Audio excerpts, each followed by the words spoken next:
كنتم خير أمة أخرجت للناس.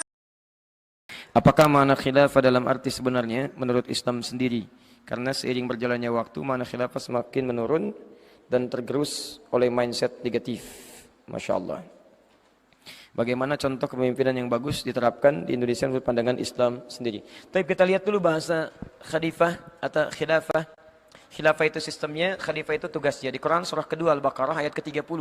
Paling kiri sebelah atas. Ini kalimat khalifah pertama di Quran. Wa idh qala rabbuka lil malaikati inni ja'ilun fil ardi khalifah. Dari kata khalafa yakhlifu khalfan. Secara bahasa bisa memiliki beberapa arti. Sesuatu pertama yang datang belakangan kemudian. Makanya kalau saya katakan yang di belakang saya katakan khalfa. Haulai ikhwa khalfi. Ya, mereka ada teman-teman di belakang saya. Khalaf.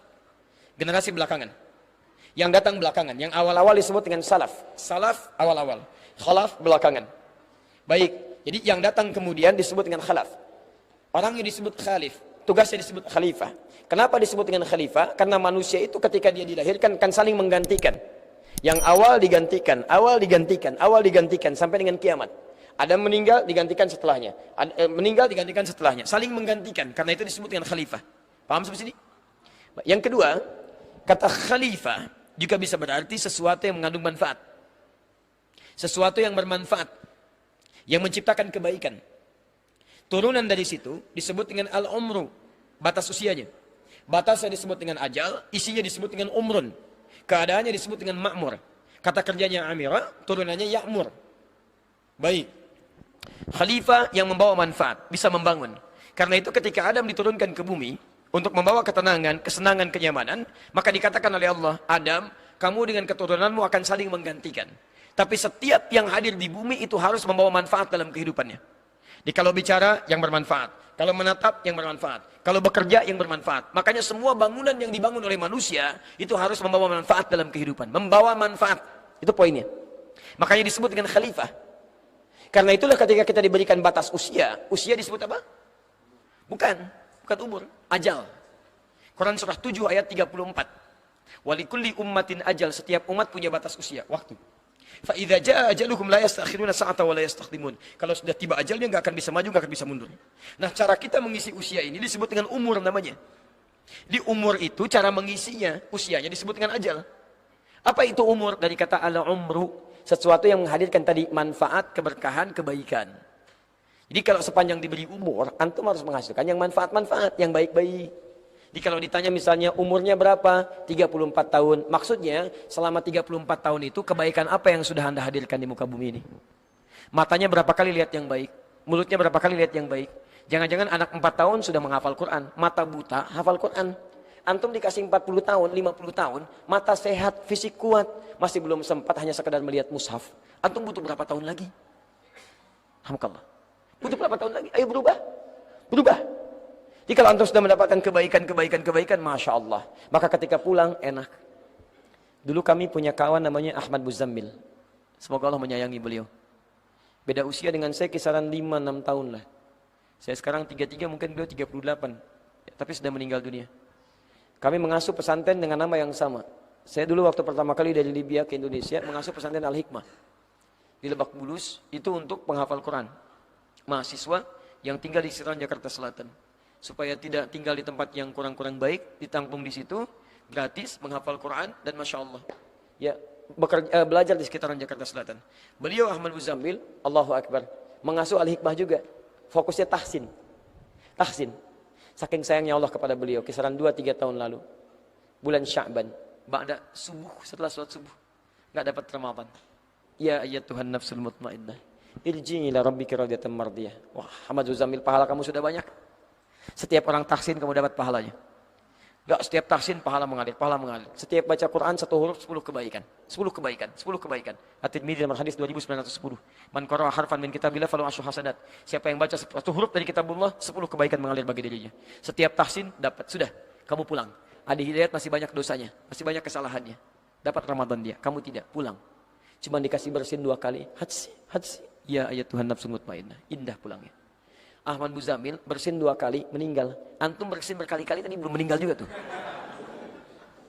Tapi yang paling menarik adalah, lihat, Kebaikan banyak ditenun. Mata melihat yang baik, mulut mengucapkan yang baik, kaki kepada yang baik-baik. Itu umur namanya. Kerjanya baik, pada orang tua baik, pada pasangan baik, pada anak baik, pada segalanya baik. Jadi teman-teman sekalian kalau ditanyakan kepada antum, apa artinya khalifah? Khalifah itu adalah pesan-pesan kehidupan yang menjadi tugas kita, misi kita saat di dunia untuk menampilkan banyak kebaikan-kebaikan.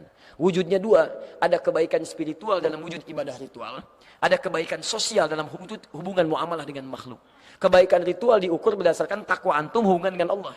Kebaikan sosial diukur berdasarkan takwa antum dengan makhluk. Makanya ketika disebutkan takwa di Quran sebanyak 115 kali, dibagi dua bagian. Ada hubungan dengan Allah, misal Quran surah kedua, ayat 2 sampai dengan ayat kelima. Dzalikal kitabu la raiba fihi hudal lil. Siapa orang takwa itu? Alladzina yu'minuna bil ghaib wa yuqimunas shalah. Salat ibadah ritual. Ritual. Ada yang kedua ibadah sosial, hubungan dengan makhluk. Tata hubungan dengan makhluk. Antum khalifah, cari yang baik-baik, cari yang bermanfaat. Siapapun selama dia makhluk, hadirkan kemanfaatan yang baik-baik. Quran surah ketiga Ali Imran ayat 133 sampai 134. Wasari'u ila magfiratin min rabbikum wa jannatin arduha samawati wal ardu uiddat lil muttaqin. Siapa orang takwa di sini? Ayat 134-nya. Alladzina yunfikuna fis sarai wad dharra, yang gemar berbagi dengan sesamanya. Maaf, berbagi dengan siapa? Sesama. Quran tidak pernah menyebutkan dia muslim atau tidak. Ini sepanjang Anda manusia, belum tentu tetangga Anda ini muslim semua. Mungkin ada yang non muslim. Tunjukkan kebaikan orang Islam. Demi Allah saya katakan, ketika Anda diminta berbagi, kalimat iman disebutkan di situ. Teman-teman kalau kedatangan tamu, saya akan bertamu ke rumah Anda. Anda buatkan minuman tidak? Cari makanan. Kenapa? Kenapa? Bukan karena ada tamu. Kalau orang beriman itu bukan karena tamunya datang, karena Allah perintahkan dia untuk mengerjakan itu. Man kana yu'minu billahi wal yaumil akhir falyukrim dhaifah. Siapa yang merasa beriman pada Allah dan hari akhir, muliakan tamunya. Jadi memuliakan tamu itu bukan tamunya mau datang, tapi karena Allah perintahkan. Jadi kalau tamu nggak jadi datang pun dia nggak akan marah, nggak akan kecewa, karena dia selesai menunaikan perintah Allah. Sudah bikin minuman, bagus, cari-cari jus yang paling enak, Masya Allah. Tiba-tiba di jalan tamunya telepon, akhi, mohon maaf saya nggak bisa datang nih, ada acara ini. Karena dia mengerjakan, karena Allah bukan karena tamunya, dia nggak ada masalah. Gak apa-apa akhi, alhamdulillah, mudah-mudahan lancar acaranya. Alhamdulillah ya Allah yang telah memberikan anugerah tambahan minuman. Yummy, Masya Allah. Enak. Kalau antum cuma karena tamunya capek, ya Allah, gak jadi datang, udah nyari ini nyari itu. Antum belajar karena pengen lihat ustadznya atau karena Allah? Ayo. Besok-besok saya uji gak datang nih. Masya Allah, belum tentu. Jadi kalau dilakukan karena Allah, itu enak semuanya, nyaman. Coba ketika berbagi, antum cek. Pernah dengar hadis ini nggak? Siapapun orang yang dalam bahasa umum bebasnya, siapa yang memasak makanan, baunya tercium pada tetangganya, maka bagilah tetangganya walaupun cuma kuahnya. Tapi tolong baca hadis dengan baik ya. Itu maksudnya kalau antum masak kuahnya saja. Kalau cuma masak kuahnya saja, maka kuahnya saja pun bagi dengan tetangga supaya dia tidak berpikir yang negatif. Antum masak kuah ayam isinya singkong. Antum gak bagi dengan teman, karena gak dibagi dia simpulkan, aduh kuah ayam gak dibagi, masak ayam, padahal cuma kuahnya. Maka bagi kepada dia. Tapi kalau antum masak kuah dengan isinya, jangan antum ayamnya makan, kuahnya kasih orang. Itu gak tepat. Tapi yang ingin saya sampaikan, apakah Nabi pernah mengatakan kalimat ini, jika tetangga Anda muslim? Enggak. Demi Allah saya katakan, antum punya tetangga nih, mungkin non muslim, bagi dia. Masak makanan, kirimkan. Ketika dikatakan, Pak, terima kasih Pak, Bapak baik sekali. Bukan karena baik. Tapi ini karena Allah perintahkan saya untuk berbagi.